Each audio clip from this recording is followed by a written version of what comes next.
You can't write Carl Thompson off. As they say, the fat lady's singing, Carl Thompson's still swinging. It's that simple. They were brought in to lose, outmatched, overlooked, forgotten. But in boxing, it only takes one punch to rewrite the story. What if Mayorga can take a punch as well as he throws one? I think if he get that dynamic head movement going, he can pull it off tonight, no doubt about it. These are the nights where the underdog rose, the favorite fell, and the world was left speechless. This is boxing's most shocking upsets. Welcome back to Fight Story. I had to Google you, man. I had to Google you. June 8th. I had to Google you. June 8th. I don't even know who you are, June man. 8th, anybody gonna know. June 8th, nobody will know who you are, man. He's been up here for a long time. He's had a lot of big fights, you know what I mean? He's comfortable in front of these cameras. So he's just playing it cool, but I know he's not silly enough to underestimate me. Jai Opetaia entered the fight unbeaten, but untested at the elite level. Just 26 years old, the Australian southpaw had dominated on home soil, but was now facing the biggest test of his career. Across from him stood Mairis Briedis, the reigning IBF cruiserweight champion and one of the most feared men in the division. A former Muhammad Ali trophy winner, Briedis was the clear favorite at -250. Opetaia, despite his potential, was a +200 underdog. The hat is from a movie, Crocodile Dundee. Original, this guy from fellow from Latvia, Arturs Blumentārs. I say dedicate this fight for my fellow from Latvia. All these fucking crocodile hats, suits, it doesn't mean nothing to me. All that matters is that fucking title. But from the opening bell, it became clear this wasn't going to be a routine title defense. Opetaia fought like a man possessed, sharp, composed, and relentless. In the early rounds, he boxed beautifully, using movement, speed, and crisp combinations to outwork the champion. For his right hand, and Opetaia comes forward with a... Opetaia just second guesses, then he throws a beautiful right hand. Briedis with a big... In round 4, he shattered Briedis' nose with a brutal left hand, leaving blood pouring and the champion stunned. It's Jai Opetaia. Body shots and over the top from Opetaia. But the fight was far from over. Midway through the bout, Opetaia suffered a gruesome injury of his own, a broken jaw. It left him unable to speak, barely able to breathe through the pain. Yet he fought on, round after brutal round, refusing to back down. Exceeding their expectations as a right hand from... Briedis came on strong in the championship rounds, trying to turn the tide, but Opetaia's early work and sheer heart kept him ahead. And to the body as well. Big shot. Major shot. He's hurt Opetaia, who has to cover up. With 10 seconds left. I'm sure in the world Opetaia's got a title broken fight. jaw. Opetaia. 12 rounds later, battered and broken, Opetaia had done the unthinkable. He dethroned the champion by unanimous decision and claimed the IBF cruiserweight title. An underdog with a shattered jaw, a champion dethroned, and a new king crowned in one of the most courageous performances Australian boxing has ever seen. If you can speak.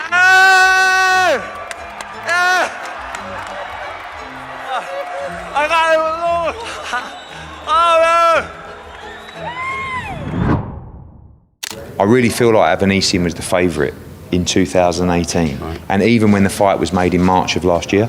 But I truly believe Kelly is the favourite now going into this fight. This fight had been circling for years. Originally set for 2018, it was cancelled the morning of the event when Josh Kelly withdrew, reportedly ill. A second attempt in 2020 collapsed under COVID. For over 2 years, the tension simmered. By the time they finally met, it wasn't just a matchup, it was unfinished business. Josh Kelly entered the ring unbeaten. The bookmakers had him as a favorite, at -190. Across from him stood David Avanesyan, a seasoned European champion, an underdog at +135. I think Josh Kelly could be really special. Now, it's like, mate, you've had your apprenticeship, off you go. Go and prove to the world how great you can be. From the opening bell, Kelly showcased his trademark slick movement and crisp counters. All that stuff kind of just goes out the window.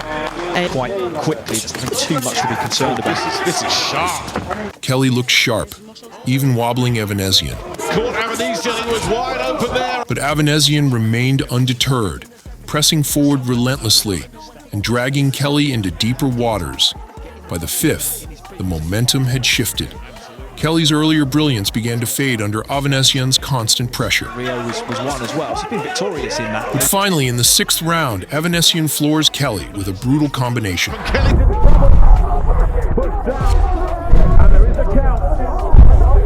Kelly was bloodied and didn't look good. Avanesyan unleashed a relentless assault.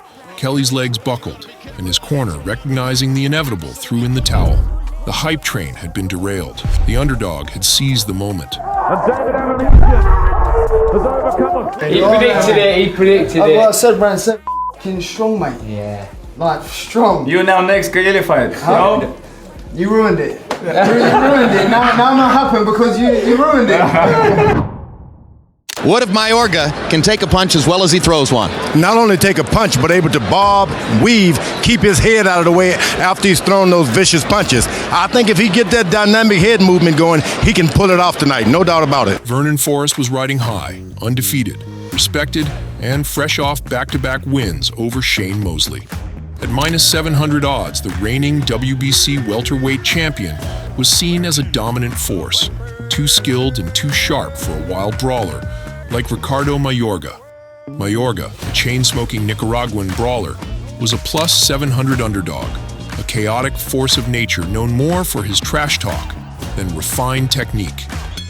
From the opening bell, Mayorga made his intentions clear. He came forward like a madman, throwing looping punches from strange angles, taunting Forrest, inviting him into a war. More logical than 10. That was a good left hook by Mayorga. Forrest tried to box, but Mayorga dragged him into chaos. Now Forrest comes back with his left hook, and Mayorga trades punches with him, and they're going to have a war. Although obviously his biggest urge is to fire bombs upstairs. Another great uppercut by Forrest, and he landed a right hand. Mayorga says, come on, bring me more. In round 3, it all unraveled. A thunderous right hand sent Forrest crashing to the canvas. Goes down in the face of a crushing. And that time he was seriously hurt. Yeah, look at the wobbling. It was over. Mayorga had done the unthinkable, an upset for the ages, a storm no one saw coming, and the night Ricardo Mayorga shocked the world. All right, I just want to finish this with one gesture, Ricardo. Here's what you haven't smoked in a long while. You haven't smoked since you started training. This is your favorite cigarette. We toast you. Te saludamos, Ricardo. Sé que no has fumado en varios meses. Dámelo ahora, dámelo. Back to you, Jim. You can't write Carl Thompson off. He's won world titles in France. He's won European title fights in Italy. This is a guy, and until, as they say, the fat lady's singing, Carl Thompson's still swinging. It's that simple. David Haye entered the ring as a rising star, undefeated, explosive, and tipped as the future of the cruiserweight division. At just 23 years old, he was the heavy favorite at -400. Across from him stood Carl Thompson, the 40-year-old warhorse, written off by many, and a +300 underdog. Early on, it looked like the odds makers had it right. Haye dominated the opening rounds, unleashing power shots and hurting Thompson repeatedly. A flicker of emotion on the face of Haye as he goes to work. It's to get going, it really does. But what a cracking, lovely left-ending punch. Haye will not leave anything a chance. But Thompson, known for his grit and granite chin, didn't break. He bided his time. He's got him again with a left hand. Alarming regularity. Oh, great right hand. What a shot by Haye. Thompson is all over the place once again. By the 4th, Haye began to fade. The gas tank was emptying, and Thompson saw it. In round 5, the veteran went to work. Great shot right in the corner. That's a knockdown. That's a genuine knockdown. He walked Haye down, pinned him to the ropes, and unloaded. Haye, exhausted and battered, could barely stand. It was the definition of a comeback and a brutal lesson. The young lion had been tamed by the old guard. I'm not the most greatest talented boxer in the world, but everyone knows my strongest point is my heart. And if I hang in there, I'm going to give any boxer trouble in the world, you know? Eduard Troyanovsky was undefeated, dominant, and fighting at home in Russia. A 900 favorite, the IBF and IBO champion, was expected to steamroll his unknown opponent, Julius Indongo, a lanky southpaw from Namibia who had never fought outside Africa. At plus 600 odds, Indongo was considered little more than a mandatory obligation. But what followed lasted just 40 seconds.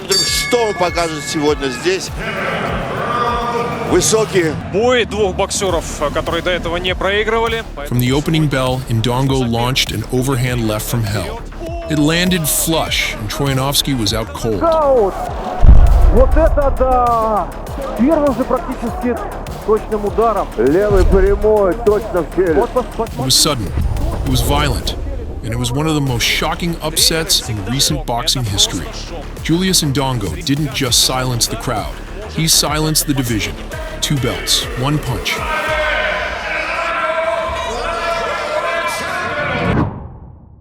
Oh, there you go. He's the smoke at 175. Oh, look at this man. He's a machine. This man's a f***ing monster. Monster. If I had a prospect, I would keep him as far away from Khalil Ko as I could. Khalil Ko was supposed to walk through this one. He was Eddie Hearn's American prospect with knockout power, fighting in front of his home crowd in Philadelphia. The bookmakers had him as a massive minus 2,400 favorite. His opponent, Manuel Gallegos, a rugged Mexican veteran coming off a loss and given little more than a puncher's chance at plus 1,200. But boxing doesn't follow scripts. From the opening bell, Gallegos came forward with bad intentions. He ripped the body, closed the distance, and took the fight to Ko in a way the prospect hadn't seen before. Grew up in a neighborhood nicknamed The Hill in Jersey City. Body, that's for sure, yeah. Oh, and a right-hand counter from Gallegos. As now, Ko looking a little lost right now as Gallegos is just throwing flurries. In the 5th round, Gallegos landed a vicious left hook to the body, dropping Ko for the first time in his career. The upset was no longer a fantasy. It was unfolding in real time. Ko tried to rally, but Gallegos wouldn't let him. In the 7th and 8th rounds, he scored 2 more knockdowns, battering Ko from pillar to post. Right now we're in round 8, scheduled for 10. And he's down for a 3rd time. It was a body shot right in the breast drop. And then, just 8 seconds into round 9, the fight was over. Ko collapsed in his corner, unable to continue. It was brutal, it was unexpected, and it was a reminder that in boxing, there are no guarantees. And Khalil Ko was in an absolute war. It was a brilliant fight, but his conditioning was I mean, that's the reality. I don't know what else to say. Like, you can't be blowing out of your arse after 3 rounds.